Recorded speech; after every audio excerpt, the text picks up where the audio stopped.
Muy buenos días, qué gusto recibirlos con las primeras noticias de TV Ciudad en una jornada con 17 grados de temperatura aquí en Capital. Saludamos también a quienes nos siguen por Uniradio, la radio de la Universidad de la República, 107.7 de FM. Vamos rápidamente a ver cómo estará el tiempo en las próximas horas, pero como les he dicho durante toda la semana, no se prevén precipitaciones y la temperatura viene en aumento. Vamos a ver qué dice el pronóstico para hoy. La máxima va a ser de 26 grados, va a subir bastante desde los 17 actuales.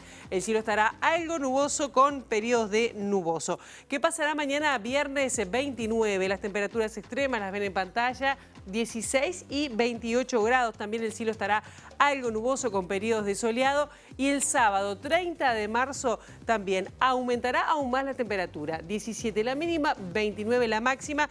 Pero atención, porque aumento de nubosidad y probables tormentas costeras, pero esto será hacia la noche, así que se podrá disfrutar un hermoso fin de semana con mucha gente además que está tomándose aún más el asueto de esta semana a partir de hoy con mayor movimiento, y lo vamos a ver en Tres Cruces y también poco movimiento en la ciudad. Vamos a tener muchos temas para compartir con ustedes hasta las 9 de la mañana. Decirles que el Frente Amplio evalúa citar al Parlamento al ministro del Interior, Nicolás Martinelli, por los datos que se conocieron que el exdirector del CONCAR, Darwin Taroco, hacía trasladar a presuntas víctimas del ex senador Gustavo Penades para amenazarlas o amedrentarlas. Esta definición se tomará en las próximas horas. Entre 2022 y 2024, el sector agropecuario aumentó su endeudamiento de forma importante. La deuda pasó de 2.500 a 3.500 millones de dólares, tema que vamos a estar profundizando en un ratito nada más. Luego también vamos a estar hablando del dengue. Hay 32 nuevos casos notificados por el Ministerio de Salud Pública, 22 casos autóctonos, 10 casos importados y la cifra actual son 110 importados, 105 autóctonos. Está creciendo el dengue en nuestro país. Y también hablando del aumento en esta movilidad por esta semana tan especial, aumento y variación en Tres Cruces, que registra mayor movimiento que el año pasado, pero todavía por debajo de la situación pre-pandemia. También vamos a estar hablando de este tema. Y de este tema que vamos a estar hablando va a ser del dengue después de las 8:30 de la mañana, porque vamos a estar recibiendo a una especialista en el tema, una médica epidemióloga, pero que se especializó e hizo su tesis de doctorado sobre el dengue, planteando distintas hipótesis por dónde ingresa, cómo se mueve el dengue y cuáles son las vulnerabilidades, a qué poblaciones puede llegar a afectar. Bueno, sobre las 8:30 vamos a estar recibiendo a Mariana Gómez. Decirles también un tema que no es menor y que también lo vamos a estar abordando en temas internacionales, tiene que ver con Colombia, porque el gobierno de Colombia ordenó el miércoles la expulsión de diplomáticos de la embajada argentina luego de declaraciones que hizo el presidente argentino Javier Milei. Algunos de los temas que desarrollaremos. Y ahora vamos a abrir la ventana hacia las calles de Montevideo para con datos del Centro de Gestión de Movilidad, decirles por dónde circular y por dónde no. @IMTránsito, @MBD Transporte. Va a estar interrumpida la circulación por Atanacildo Suárez entre Pedro Galán y Santa Lucía. El corte será hasta el 13 de abril por trabajos de saneamiento. San José entre Río Negro y Paraguay va a estar cortado hasta el 29 de marzo, hasta ahora, debido a trabajos de saneamiento en la zona. Y debido a la licencia de la construcción, bueno, va a quedar señalizada la obra de la bicisenda de Avenida Italia y Las Heras, que se retomará el trabajo el 1 de abril, por lo que igualmente se exhorta a circular con precaución. Y también las frecuencias de transporte urbano van a comenzar a disminuir en esta jornada y, bueno, serán similares a las de un domingo hasta el domingo inclusive, con pasajes especiales por la zona de La Criolla, de allí del predio de la Rural del Prado. Bueno, vamos ahora comenzando el desarrollo informativo, decirles que hay 32 nuevos casos de dengue en nuestro país. 22 autóctonos, 10 importados, alcanzando los 215 casos a nivel nacional.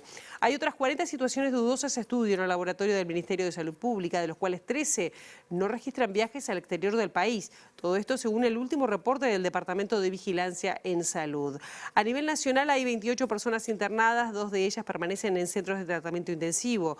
Las autoridades recomiendan consultar ante cuadros de fiebre acompañado de dolores musculares. Insisten en el uso de repelente, la ropa que cubra el cuerpo y dar vuelta a los recipientes que estén al aire libre. A su vez, desde el Ministerio de Salud Pública se advierte que están realizando llamados por WhatsApp en nombre de la cartera de salud, en las que se informa que la cartera está agendando para vacunar contra el dengue y a continuación piden datos personales. El Ministerio reitera que no utiliza esa vía para comunicarse por ningún trámite y recuerda que la Comisión Nacional Asesora en Vacunaciones no aconsejó vacunar contra el dengue en el actual contexto sanitario. Bien, y vamos a hablar de política, ¿no? Porque el precandidato del Partido Nacional, Álvaro Delgado, se refirió a los 2 años del cumplimiento de la ley de urgente consideración. Dijo que tenemos más derechos y somos más libres gracias a esta ley. La afirmación, como dijimos, la hizo de cumplirse 2 años del referéndum, donde fueron ratificados 135 artículos de la norma. En un extenso hilo en la red social X, antes conocido como Twitter, el exsecretario de la Presidencia recordó que en julio de 2020 el gobierno de coalición logró aprobar en plena pandemia lo que definió como una batería de transformaciones que materializaron el cambio que la gente eligió y que hace 2 años el pueblo uruguayo ratificó el apoyo a esos cambios. Delgado afirmó que entre muchas otras transformaciones esa ley le facilita el acceso a la vivienda a los más vulnerables. Al permitir alquilar sin garantías, le asegura el derecho al trabajador a acceder a su trabajo si no quiere adherirse a una huelga, protegiendo el derecho de huelga y del trabajo. También garantiza la libre circulación de las personas al prohibir los piquetes. La LUC también le devolvió el respaldo jurídico y político a la policía, cambió el gobierno de la educación e inició la transformación educativa. Estableció una regla fiscal para que los gobiernos de turno tengan que cuidar los dineros públicos, indicó. Las transformaciones estructurales iniciadas por la LUC, como la educativa, la reforma de la seguridad social y el establecimiento de la regla fiscal, están generando más oportunidades para Uruguay que se van a traducir en inversiones y empleo. Todos esos derechos que nos hicieron más libres son de los uruguayos y vamos a hacer todo lo que esté a nuestro alcance para mantenerlos y profundizarlos, concluyó el precandidato blanco, que va primero en la interna de su partido según todas las encuestas. Y el diputado del Frente Amplio, Gonzalo Sibila, le respondió al precandidato Álvaro Delgado y dijo que la norma aprobada, estamos hablando de la LUC, avanzó en problemas de seguridad. Cuando se dice que la LUC no vulnera derechos o que la LUC no implicó retrocesos, basta mirar la realidad. Se prometió que con los instrumentos que daba la LUC se iban a resolver los problemas de seguridad en el país, se iban a mejorar los indicadores en materia de seguridad. La situación de seguridad en el Uruguay es desastrosa y todos los indicadores más duros, que son los que tienen que ver con los homicidios, sobre todo con delitos muy violentos, con toda la problemática vinculada al narcotráfico, han empeorado con la LUC aprobada, ¿no? Y hay que mirar qué cosas se aprobaron ahí. Bueno, mientras que se aumentaron penas, por ejemplo, vinculadas al narcomenudeo, muchas mujeres presas en una situación de cárceles absolutamente tensionadas, con hacinamiento y unas situaciones que obviamente no recuperan a nadie, no rehabilitan a nadie. A la vez que se hizo eso, se implementaron medidas para que el lavado de activos, de alguna manera, no tenga los controles que tenía antes. Cuando se habilita la posibilidad de transferencias en efectivo por montos muy altos, bueno, lo que se está haciendo, estamos hablando a esta altura ya de casi $150.000 que se pueden transferir en efectivo. Eso, traducido a la realidad de los problemas de seguridad de la gente, es que el lavado de activos, que es un delito muy vinculado al narcotráfico y al crimen organizado, tiene menos controles que antes. Y seguimos en tema porque el especialista en políticas contra el lavado de activos, Ricardo Gil Iribarne, dijo que la LUC generó un fuerte retroceso en esta temática. El especialista, que fue presidente además de la Secretaría Antilavados durante el gobierno del Frente Amplio, el último gobierno del Frente Amplio, dijo que la ley favoreció a quienes cometen este delito. Creo que así como no hay leyes salvadoras, tampoco hay leyes que tengan la culpa de todo, pero sin duda la LUC marcó un fuerte retroceso y sobre todo reflejó la poca voluntad de hacer cosas en esta materia. El retroceso se ha discutido mucho y creo que hay dos puntos claves. Uno es que se habilitó movimientos en efectivo hasta lo que hoy son $150.000. Quiere decir que yo puedo ir con $150.000 en efectivo a cualquier lado y pagar de esa manera. Antes no podía. Antes había un límite que hoy serían $6.000, era muy bajo, pero cualquiera de nosotros, ciudadanos normales, no andamos con $150.000 en un bolsito. Y desde el punto de vista lavado, el manejo efectivo es uno de los riesgos más grandes. Entonces, no tengo duda que esa baja de percepción de riesgo se tradujo en una medida que claramente favorece al lavado. Agregó que los controles disminuyeron, que las denuncias de operaciones sospechosas LUC mediante cayeron el 50% de 2019 a 2020 y a partir de ahí no subieron más, por lo que el sistema preventivo para detectar y castigar el lavado funciona muy mal cuando tenemos más crimen organizado. Y según la defensora pública, Virginia de los Santos, dijo que con la LUC ha aumentado de forma exponencial el número de mujeres que se encuentran privadas de libertad por penas de microtráfico y la imposibilidad de disponer además medidas alternativas a la prisión efectiva. De un día para el otro tuvimos que decirles que su pena se veía incrementada a 4 años de prisión como mínimo por un cambio en la ley. Eso pasó, y también que iban a ser separadas de sus hijos, que fue el punto más relevante que hicimos visible en nuestro trabajo, en el día a día, que fue donde más notamos el impacto en el cambio de la ley, en esa prisionización obligatoria y también en la separación de esas madres de sus hijos por delitos menores, incluso para personas primarias que nunca habían tenido ningún problema con la ley. Eso fue lo más grave y todavía los efectos colaterales siguen. En caso de supervivencia de ser las jefas de hogar, mujeres vulnerables, no nos tocó ninguna mujer que no fuera vulnerable, o sea, son mujeres vulnerables, jefas de hogar y madres de varios hijos, de numerosos hijos, algunos bebés, otros más grandes, que la ley no permite, hay un decreto que no permite que ingresen con todos sus niños, entonces les toca separarse de esos hijos y bueno, y ya te digo, muchas con violencia, y no solo violencia de la pareja, sino violencia en el contexto, en el barrio en el que viven, violencia en el que, bueno, tienen que salir a hacer ciertas conductas por un tema de supervivencia, tanto afuera como de la persona que está dentro de la cárcel. El Frente Amplio evalúa en estas horas citar al Parlamento al ministro del Interior, Nicolás Martinelli. Le pedirán explicaciones debido a que recientemente se supo que el exdirector del CONCAR, Darwin Taroco, hacía trasladar a presuntas víctimas del ex senador Gustavo Penades para amedrentarlas y silenciarlas. La bancada de senadores del Frente Amplio le impactó esta noticia porque, bueno, si se confirma esto, nos marcaría un hecho muy grave porque cada vez se van sabiendo detalles más complejos de una situación extremadamente delicada en que se vio involucrado un senador del Partido Nacional. Y en ese sentido, la bancada del Frente Amplio el lunes de la semana próxima va a evaluar la posibilidad de convocar al ministro de Interior. Nos sorprende un poco hasta dónde llegó la hondura del problema, ¿no? O sea, hasta qué puntos se logra defender la posición de alguien que estaba acusado de delitos muy graves y hasta cuándo y en qué áreas del Estado están involucradas, porque lo que uno no quiere es naturalizar que haya funcionarios del Estado de responsabilidad importante en el Ministerio del Interior que hayan estado trabajando para salvar, de alguna manera, las responsabilidades de una persona integrante del Senado que tenía acusaciones gravísimas respecto a el abuso de menores. Y el intendente de Durazno, Vidalín, firmó a favor del plebiscito de la usura que impulsa Cabildo Abierto. Entre sus argumentos, el intendente Carmelo Vidalín Blanco dijo que como legislador en 2011 promovió una iniciativa similar que también buscaba regular las tasas de interés en las tarjetas de crédito. 1 de diciembre del 2011 en Cámara presentamos un proyecto ampliatorio, no solamente referido al tema usura, sino también referido al tema tarjetas de crédito.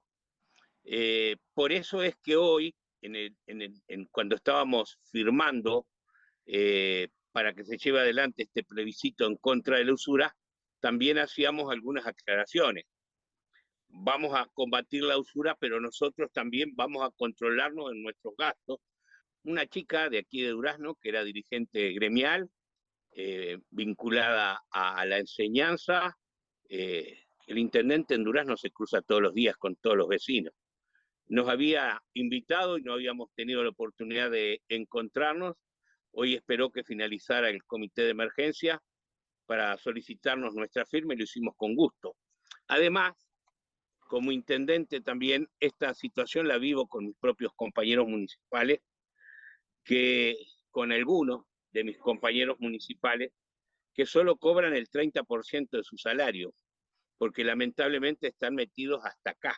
Entendemos que no está bien la usura, que no podemos jugar con el bolsillo de la gente, pero a la vez también le decimos a la gente que hay cosas mucho más importantes que la materia y que pasan por los valores del espíritu, cosas mucho más sencillas que nos hacen más felices que lo material. El diputado del Frente Amplio, Gonzalo Sibila, también se refirió a otro plebiscito, el de la reforma previsional, y dijo que es parte de un proceso que debe culminar con un proceso de diálogo. Es muy importante que todas las personas que quieran que esto se ponga a consideración en un plebiscito se acerquen, porque la avidez que hay por firmar es muy grande, pero a veces no se encontraron con alguien que les pueda acercar la papeleta, pero las firmas se van a alcanzar y vamos a trabajar para que en octubre se apruebe este plebiscito, que sería una base para un diálogo social ya sustentado en otros principios, ¿no? En principios de solidaridad, de justicia, un cambio estructural en el sistema de seguridad social. Obviamente que el ministro de Trabajo no va a estar de acuerdo con esto, es parte de un gobierno que ha profundizado lo peor del sistema de seguridad social actual, ¿no? Ha obligado a más gente a entrar en la SAFAP, ha impuesto un aumento de la edad jubilatoria porque se sobreentiende que si la gente vive más tiempo tiene que dedicar ese tiempo a trabajar. Bueno, nosotros creemos que hay otras cosas también para hacer en la vida, hay derechos que la gente debe usufructuar y que es muy importante que la vida de los trabajadores la puedan decidir los trabajadores. La Federación Rural presentó un informe económico sobre la evolución del dólar entre el año 2004 y 2024 y el impacto que ha tenido en el sector. Según datos aportados por la investigación, el dólar debería costar en la actualidad, escuche bien, 58 pesos, ya me equivocaba yo, 58 pesos para equipararse con el nivel promedio de referencia. Lo que nosotros queremos mostrar es que en términos relativos, cuando nosotros miramos para atrás en el tiempo, la situación de hoy es sumamente crítica en comparación con otros momentos que también ha ocurrido. Cuando en otros momentos el dólar ha respondido a la situación actual y ha logrado una mejora, eso es lo que se ve en el informe, y ha logrado una tendencia a volver a sus niveles promedios históricos, que es en este caso el promedio de 20 años. ¿Qué es lo que pasa? Hoy en día esa reacción no la estamos viendo. Entendemos que lo que está pasando es hay una sobreoferta, un exceso en la economía de dólares, que lo que está generando hoy en día es que el dólar siga planchado y el productor rural necesite mucho más ingresos para cubrir las mismas necesidades de pesos y obligaciones. La pregunta que nosotros nos hicimos es, perfecto, hoy estamos muy por debajo de ese promedio. Bueno, ¿cuánto tiene que ser la corrección del dólar para que mínimamente nos acerquemos a ese promedio en términos aproximados? Ni siquiera sea exactamente ese el valor. Lo que nos da a nosotros ese número es 58, es decir, si hoy el valor del dólar fuera 58, estaríamos cercanos a ese promedio. Nosotros en el corto plazo lo podemos llamar este año hasta que termine el periodo electoral, no vemos una salida, esto no va a cambiar, la oferta de dólares ya está dada en la economía, eso no se puede modificar, al sector productivo se le soltó la mano, lo que nosotros entendemos es que acá tiene que haber un análisis profundo de la cadena productiva y ver en qué puntos nosotros podemos mejorar esa cadena productiva para que el productor mínimamente pueda ser más competitivo y logre mejorar sus ingresos. La Asociación de Choferes de Aplicaciones reclama mayores garantías legales ante lo que define como fragilidad en la actividad que desarrollan. También pide ser incorporada al PIT-CNT a través de la UNOT, el Sindicato de Transporte. La Intendencia todavía está por darnos una respuesta para volver a tratar temas referente a la regulación. Y después estamos también en un limbo con respecto a unos proyectos de ley que elevó al Parlamento el ministro Mieres, y ahora hay un anteproyecto de ley de dos sectores del Frente Amplio, el PVP y el Partido Socialista, y bueno, estamos viendo a ver cuáles son esas dos posibilidades, porque nuestra actividad está en un momento de total fragilidad, desde el punto de vista social, desde el punto de vista económico, entonces de alguna manera va a haber que solucionarlo. Tenemos un impedimento que es por parte de la UNOT, que ha sacado un comunicado en estos últimos días, en el cual no acepta nuestro ingreso al PCNT, que para nosotros es vital porque los proyectos de ley justamente hablan de libertad sindical, de poder desarrollarla y de consejos de salarios, entonces tendríamos que estar dentro de la central. La Cámara Inmobiliaria reclama avances en el proyecto de ley que regula la actividad. La iniciativa está en comisión hace un año y si bien generó consenso, hasta el momento no se ha aprobado. Nosotros contamos con el proceso previo que creemos que es muy válido, pero por lo que vemos los diferentes partidos y actores se están centrando en el año electoral y para nosotros nos surge esto por el problema de las denuncias que tenemos a diario en la Cámara Inmobiliaria, de estafas, de propiedades que no existen, de señas, y el consumidor final es el que está sufriendo este estancamiento del proyecto. Digamos que por un lado está esa cuestión vinculada a las estafas, de las nuevas plataformas que también acceden al mercado inmobiliario, pero por el otro lado ustedes también alertan de que esta falta de regulación favorece, facilita, alienta el lavado de activos. Sí, nosotros contamos con un informalismo entre un 50 y un 60%. Esto va de la mano también de que hay menos sujetos obligados, menos trazabilidad del dinero y más problemas en lo que es lavado de activos, evasión fiscal y diferentes controles. Hoy el sector representa unos 29.000 trabajadores en BPS, pero también todo lo que genera de puestos de trabajo indirectos en la industria y también de la mano de la construcción que mueve un 12% a 13% del PBI, o sea, es algo significativo.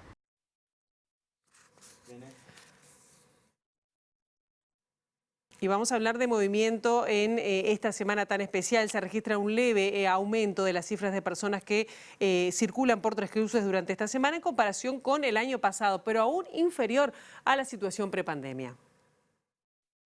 Hasta el día de hoy ya hemos registrado en torno de unos 5.000 toques de andén entre arribos y partidas.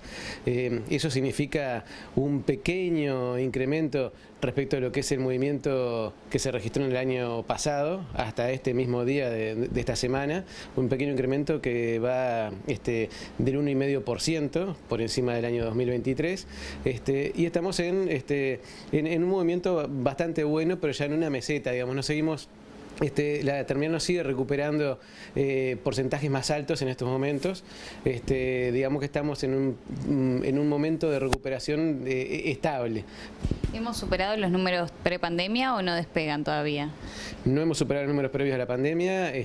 Actualmente, bueno, en lo que es este periodo, en esta semana, por ejemplo, estamos en torno a un 8% por debajo de lo que fue el turismo del año 2019. ¿Cómo se prevé cerrar la semana de cara al próximo domingo?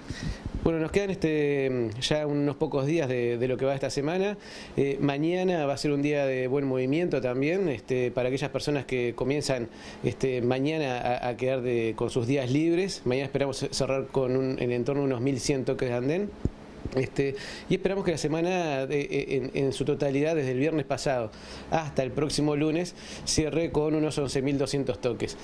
Para tener una idea del volumen de pasajeros, todo este periodo, toda esta semana de turismo va a estar cerrando con unos 300.000 pasajeros. El equipo argentino de antropología forense relanzó una campaña para llegar a familiares de personas desaparecidas que hasta el momento no han proporcionado su muestra de sangre. En este caso, la iniciativa está dirigida a las nuevas generaciones. Si tenés un familiar desaparecido, tenés derecho a saber si su cuerpo fue encontrado. El equipo argentino de antropología forense resguarda más de 600 cuerpos de víctimas de desaparición forzada entre 1974 y 1983 a la espera de ser identificados. Esto dice la campaña en redes del equipo argentino de antropología forense, que ya logró identificar a 820 personas desaparecidas. Lo particular que tiene esta campaña en sí, que está dirigida a las nuevas generaciones, es decir, por ahí a los nietos o a los sobrinos de desaparecidos, que en búsqueda de su propia identidad familiar hacen que aquellos familiares, digamos, que vivieron la época de la dictadura y que nunca, o porque no sabían la existencia del equipo o porque no se animaron, bueno, lo hagan y se acerquen acá a la oficina a dejar una muestra de sangre.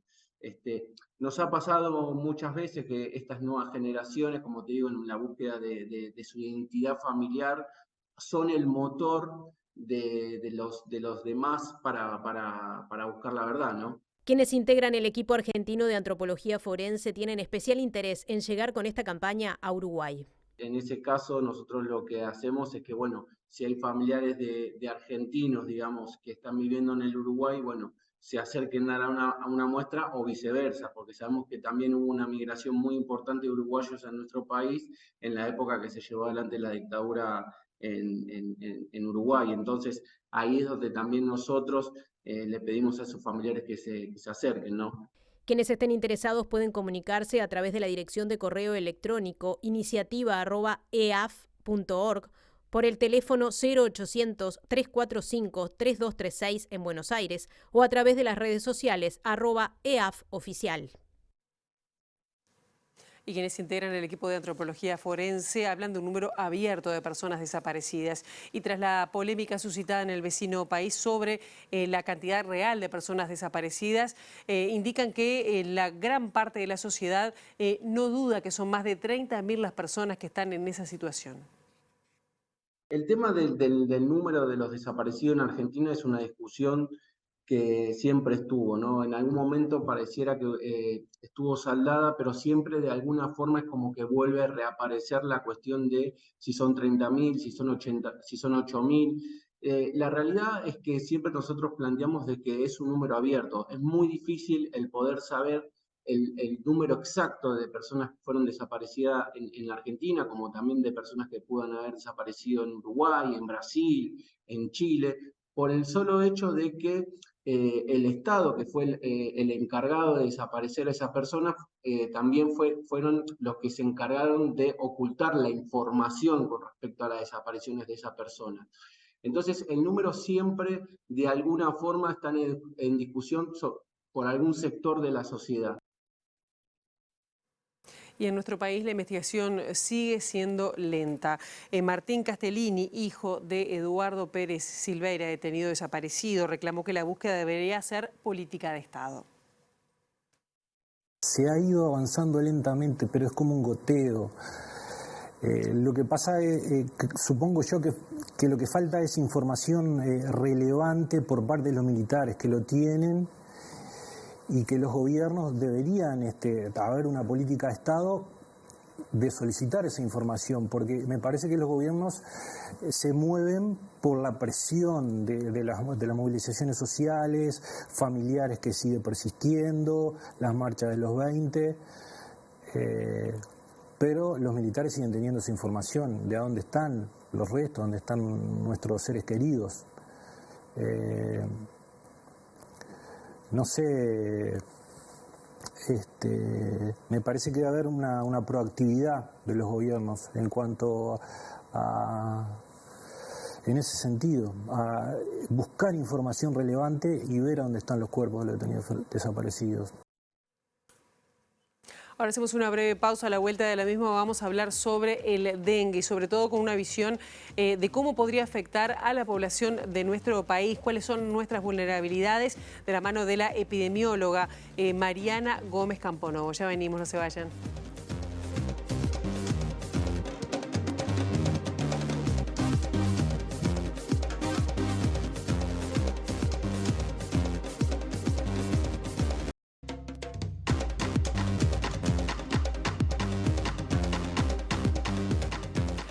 ya en este segundo bloque de MD Noticias recibimos con muchísimo gusto a Mariana Gómez Camponovo, médica epidemióloga, que hizo además su tesis de doctorando sobre dengue y se formó en Brasil justamente en este tema, cuando Brasil era un pico, ¿no? Tenía un pico de dengue y estudiando con especialistas al lado. Gracias por venir, por estar estos minutos aquí en MD Noticias. Bueno, al contrario, gracias por darle este espacio a un trabajo que hicimos hace tantos años, y voy a empezar por el final, como digo siempre, porque no me quiero olvidar de agradecer al Centro Internacional de Investigación de Canadá, que fue quien financió el proyecto, si no hubiera sido imposible. Bien, un proyecto que se hizo en base a su tesis 2007 es sobre vulnerabilidad al dengue de la población uruguaya debido al cambio climático. Y por acá ya nos da algunas pistas de por dónde fue este estudio. Si podemos preguntar, poniendo sobre la mesa cuáles son las vulnerabilidades que tiene nuestra sociedad en una enfermedad que estaba erradicada y que ahora la volvemos a tener presente en más de 100 casos. Ahí está. Me preguntaste varias cosas. La enfermedad, los últimos casos en realidad se dieron en el año 1916. Lo que se erradicó fue la presencia del vector y Uruguay quedó certificado en eso en el año 1958. Luego el programa de zoonosis y vectores despertó las alertas cuando dijo que en el 1997 volvió a aparecer el vector que estaba erradicado, cosa que ya esperábamos porque en la década de los 80 ya estaba invadiendo ecosistemas que él ya había ocupado. O sea, cuando él ingresa, él está ocupando un ecosistema que ya lo había ocupado con anterioridad y que lo compartía con la población. O sea, es un fenómeno natural, primera cosa que tenemos que entender. Y sí, cuando yo me fui a estudiar mi doctorado, había gente en el ministerio, yo en ese momento trabajaba en el ministerio, que me decían, vas a ir para allá porque estaban realmente a donde yo iba, que era Río de Janeiro, la Escuela de Salud Pública, estaban en un proceso epidémico interesante.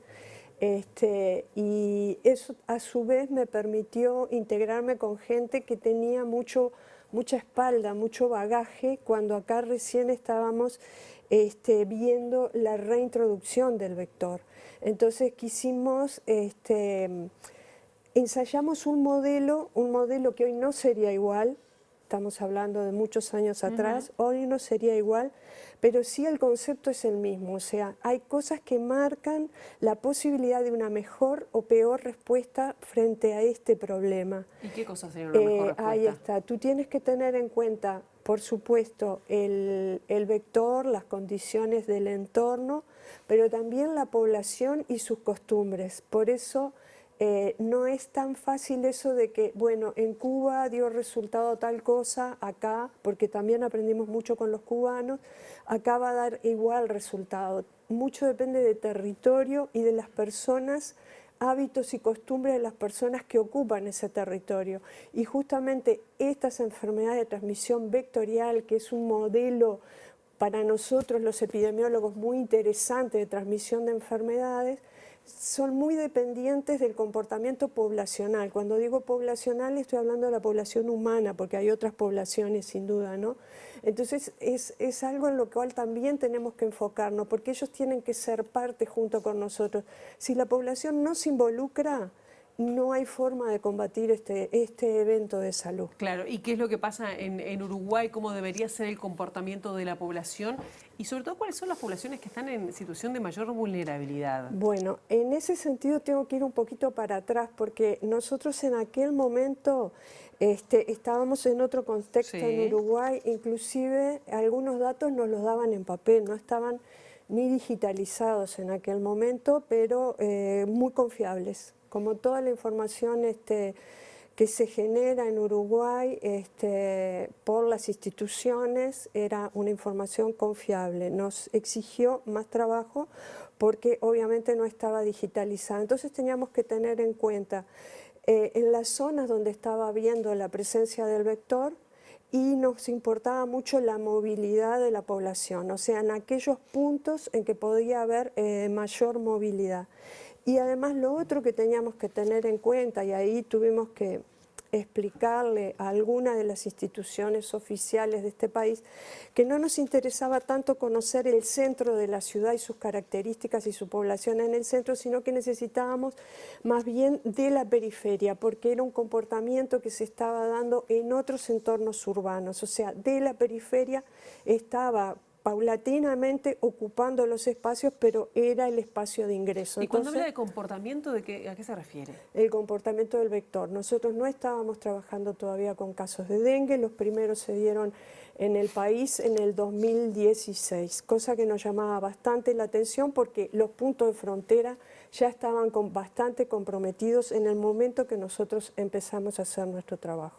Claro, ahora, ¿cómo la población puede trabajar para evitar una epidemia?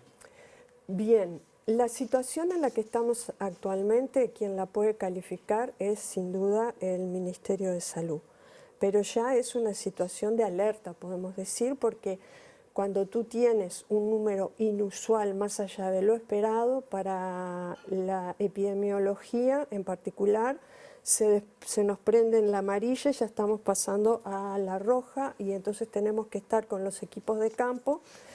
Tiene que haber también una investigación operativa porque no todas las acciones tienen igual eficacia y lo que se espera del comportamiento poblacional es en lo que se ha venido trabajando tantos años.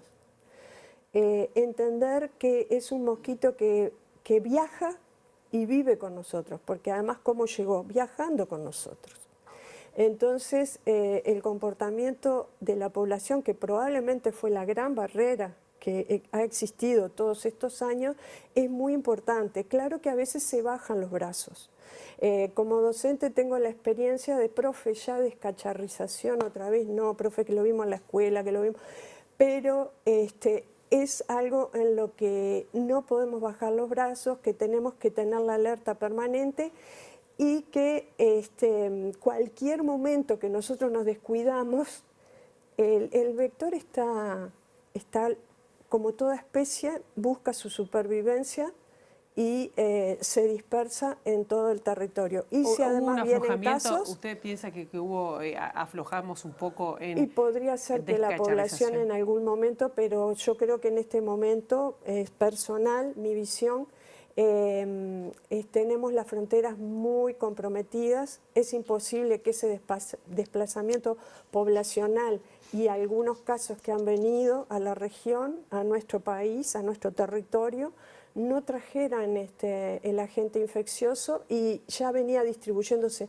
muy bien el vector que tiene la capacidad de transmitir, que es contra lo que vinimos peleando todos estos años.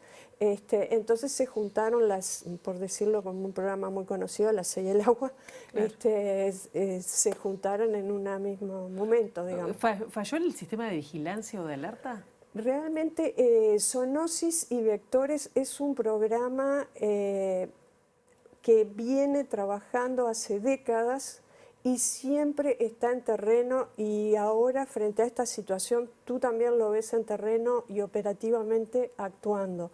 Tal vez el llamado de atención es para, a veces tenemos una sábana corta para financiar programas y cuando uno viene dando resultado no le damos todos los recursos que necesita. No sé si es la situación actual, solo un llamado de atención de que hay programas que, si bien son eficaces, necesitan tener los recursos necesarios a lo largo del tiempo y no bajar los brazos.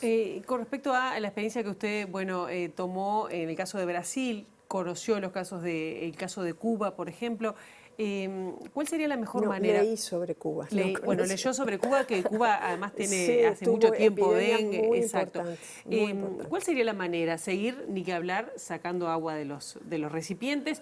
No hay vacuna, no funciona la fumigación. Bueno, de mi lectura con relación a las vacunas, entiendo la recomendación, es mi lectura solamente personal, entiendo la recomendación que se hizo, porque los niveles de incidencia todavía no son tan importantes en la población, porque una de esas vacunas, Cuando muestra mayor eficacia es cuando ya se tuvo anteriormente exposición a la enfermedad, y nuestra hipótesis de trabajo sería que la población uruguaya en este momento es una población muy susceptible, que muy pocos han experimentado la enfermedad. O sea que la mayor eficacia que demostró una de esas vacunas en nuestra población no podría no tenerla. Lo digo como lectora de la información que hay disponible. Y vuelvo a plantearle el tema que le planteé al principio, la vulnerabilidad del dengue de la población uruguaya. No todas las personas o no todas las poblaciones del país, ni todas las ciudades, están en la misma, y le pregunto, sistema de vulnerabilidad. ¿Dónde hay más riesgo o están más expuestas? Vulnerabilidad es un concepto que se distingue de riesgo, porque el riesgo te mide algo con qué probabilidad va a suceder. Cuando medís vulnerabilidad también medís capacidad de respuesta. O sea que no solo te centras en el riesgo, sino en la capacidad de respuesta. Y lo que te estoy respondiendo tiene que ver en términos poblacionales, o sea, con una mirada de salud pública. Y en ese sentido es que nosotros en nuestro trabajo tomamos elementos que provenían de esas prácticas, de esas costumbres poblacionales, datos que son relevados en forma permanente, y por otro lado datos ambientales. Luego también ensayamos modelos con una de las formas de probabilidad que no es la frecuentista, que era integrando variables meteorológicas, otro dato que nos costó también, estoy hablando casi 20 años atrás, que se entendiera por qué como sector salud teníamos que tener acceso a esos datos y qué tipo de datos teníamos que ser muy precisos en cómo los queríamos, y realmente para nosotros fue un aprendizaje interesante. Y ni hablar de poder armar los modelos, que son bien complejos. Mariana, se nos acaba el tiempo, yo te agradezco muchísimo, no será la última vez que te convoquemos para hablar de este tema, porque bueno, tú has estudiado mucho. Yo ahora estoy estudiando. Por eso digo que has estudiado mucho, digo, con respecto desde tu tesis y bueno, especialista destacada. Gracias. Bueno, muchas gracias a ustedes por el espacio. Por favor. Nosotros ahora nos vamos directamente al contacto de nuestra compañera Juliana Perdomo, que bueno, hay informaciones desde exteriores. Juliana, adelante, buenos días. ¿Cómo estás, Pilar? Buen jueves para todos. Les contamos que en el marco del mes donde se conmemora la prevención del cáncer de cuello uterino y también de colon, más de 45 asociaciones de pacientes están reclamando porque se habilite la investigación clínica. Ya le entregaron un documento con esta petición al Ministerio de Salud Pública, y para ampliar esta información estamos con Raquel Paniagua, que ella es directiva del Observatorio Oncológico del Uruguay y también directiva de la Asociación Civil Dame tu Mano. Gracias por recibirnos. Bueno, Raquel, contanos, ¿cuándo transformaría la calidad de vida de iniciarse estas investigaciones clínicas? Bueno, mira, nosotros trabajamos con enfermedades de todo tipo, no solo las oncológicas. En el marco de esta, tratar de introducir la investigación clínica al país, empezamos a investigar con las enfermedades raras, con enfermedades que precisamente el sistema de salud no puede amparar, y bueno, lo que sí analizamos es que a través del ensayo clínico sería una opción que tendría el paciente, que puede ingresar por su propia voluntad y que puede decidir si quiere ser tratado con una medicación nueva en la que es totalmente, o sea, vamos a entender que cuando uno habla de investigación clínica la persona es totalmente controlada desde todo punto de vista. A su vez el ensayo tiene control desde el ministerio, desde la entidad que la está haciendo, o sea, no es algo que, como decimos muchas veces, me agarran de conejillo de indias. Eso ya no existe a nivel mundial, y bueno, y si existe, realmente en Uruguay eso no pasaría porque los controles son bastante amplios. La cuestión es que cambia radicalmente la calidad de vida de muchos pacientes porque en realidad no hay medicación para muchos de ellos. Y no es porque el Ministerio no se la quiera dar o porque no haya hecho recurso de amparo, sino simplemente que no existe. Entonces sería una opción en la cual legalmente tenemos la oportunidad de tenerla, porque realmente tenemos esa posibilidad legal, pero que en este momento no se nos está otorgando. Son muchas las personas que fallecen por no tener acceso a estas investigaciones y tampoco tener los recursos a veces para viajar al exterior. Eso, o sea, el número de fallecidos es muy difícil de determinar, pero sí hay un gran número de patologías no atendidas y de personas no atendidas que se le dan en general medicaciones paliativas. Entonces, la realidad es lo que tú dijiste, que empiezas a sectorizarse la salud entre los que pueden pagar e irse al exterior y saber que existen ensayos clínicos y los que no tienen idea y tienen una calidad de vida muy inferior porque no acceden a la última medicación o la posibilidad de la última medicación que existe. Nosotros, o sea, entendamos que cuando nosotros solicitamos que se introduzca una medicación al PIAS, esa medicación ya existe a nivel mundial hace muchísimo tiempo. Eso quiere decir que si Uruguay tuviera investigación desde el país, tendría la última medicación en territorio uruguayo, estudiado sobre población uruguaya, que sería de altísima calidad y le daría un valor altísimo al país como los centros de investigación que tiene, aumentaría la parte de recursos humanos calificados. Nosotros hace unos días estuvimos precisamente, que yo te estaba contando, que estuvimos con gente del Instituto Copenhague, el director, que vino a Uruguay precisamente pedido por nosotros, diciendo, bueno, a ver, ¿qué pasa con Uruguay? Que está en una situación como le pasó a Dinamarca hace unos años y que en realidad podría alcanzar la investigación. Bueno, mucha gente nos decía que no, él dijo que sí, que era totalmente viable. Dinamarca estaba a la altura de Uruguay en cuanto a la investigación. Y hoy en día tiene en marcha como 62.000 investigaciones, de las cuales son algunas en su propio territorio o con población de su propio territorio y otras que no. Entonces, él nos decía que con el avance tecnológico que tiene el país, es increíble que no haya investigación, que podríamos ser perfectamente un hub de América Latina. Y bueno, estamos como perdiendo muchas oportunidades en las cuales no solo el paciente, sino a nivel profesional, profesionales calificados, estamos perdiendo también la posibilidad de avanzar y tener la mejor tecnología y de más alta calidad en el país. Estuvimos trabajando con la Agencia de Tecnologías Sanitarias y también nos daba la razón. Con la doctora Andrea Jiménez y realmente ella misma también estuvo analizando con nosotros si es viable y sí es viable. La cuestión es eso, que nos tenemos que alinear y tomarlo como una política de Estado, no como una política que es lo que nos pasa. No, lo que nos pasa en esta época decimos, bueno, es una cuestión que es complicada porque estamos en año electoral. Bueno, el año electoral no corre para los pacientes. Somos pacientes y vamos a seguir siendo pacientes y pacientes somos todos. Entonces, en esa necesidad tenemos que tratar de pensar todos a la vez y en conjunto, sin banderas partidarias, sino pensando en la necesidad de la gente.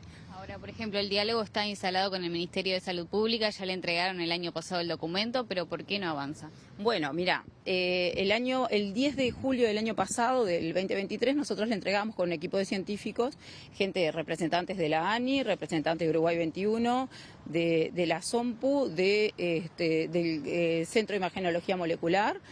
Le entregamos una reformulación del decreto que hay, que es un decreto que se creó a fines de 2019, que es el decreto 158 sobre ensayos clínicos. Le hicimos una reformulación para activar la parte operativa de los ensayos, porque ese es el problema que encontramos, el cuello de botella que encontramos en la investigación, que el país quedaba trancado en los tiempos de procesar las investigaciones. Y bueno, se le presentó, el ministerio respondió muy bien, dijo que lo iban a analizar, lo tomó, no sé si fue un comité de ética entrante o saliente, estaban ellos analizando y hicieron algunas sugerencias. Nosotros lo volvimos a modificar y al día de hoy no hemos recibido respuesta, ¿no?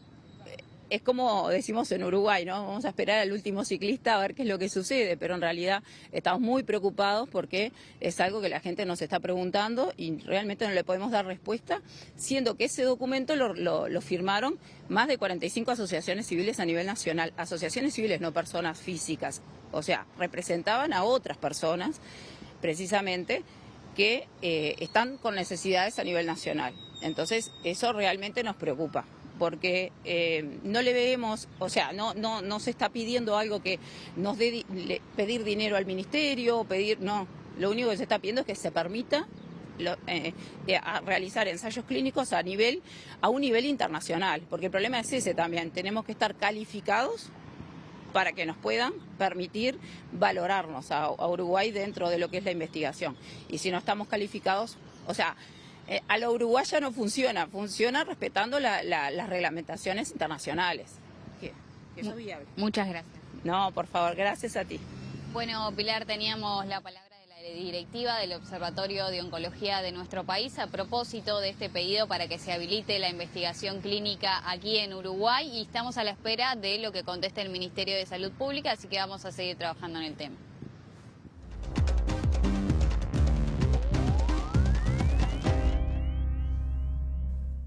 El presidente argentino Javier Milei tildó de ignorante a su par de México, López Obrador, y de asesino terrorista al mandatario colombiano Gustavo Petro durante una entrevista para la cadena estadounidense CNN.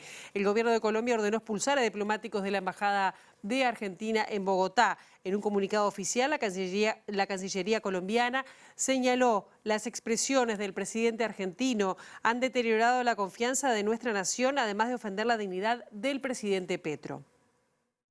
Durante una entrevista con el periodista Andrés Oppenheimer, cuyo adelanto publicó CNN en español, Milei fue consultado por recientes dichos de López Obrador, así como de la candidata presidencial oficialista mexicana Claudia Sheinbaum en contra del mandatario argentino. En varias oportunidades el presidente mexicano ha criticado a Milei incluso desde que este era candidato, calificando de facho al entonces aspirante presidencial durante sus conferencias de prensa matutinas y que su pensamiento era el de los dictadores Videla, Pinochet o Francisco Franco. El actual presidente argentino, siendo diputado, había lanzado insultos contra López Obrador diciendo que era verdaderamente patético, lamentable y repugnante, no solo por su injerencia en las elecciones colombianas o argentinas, sino por la fatal arrogancia del mexicano preguntándose quién es él para decir lo que es votar bien o qué es votar mal. En su reciente entrevista, Milei habló sobre el presidente colombiano Gustavo Petro, quien también había cuestionado el pensamiento y acción del mandatario argentino, haciendo referencia a su pasado como guerrillero, afirmando que mucho no se puede esperar de alguien que era un asesino terrorista. Y hasta aquí llegamos con esta primera edición de MB Noticias. Quedan ahora en compañía de Ciudad Viva. La actualización informativa a las 13, a las 18:55. Y nosotros volvemos mañana bien tempranito a las 8 en punto con las primeras noticias de TV Ciudad. Pasen ustedes muy bien.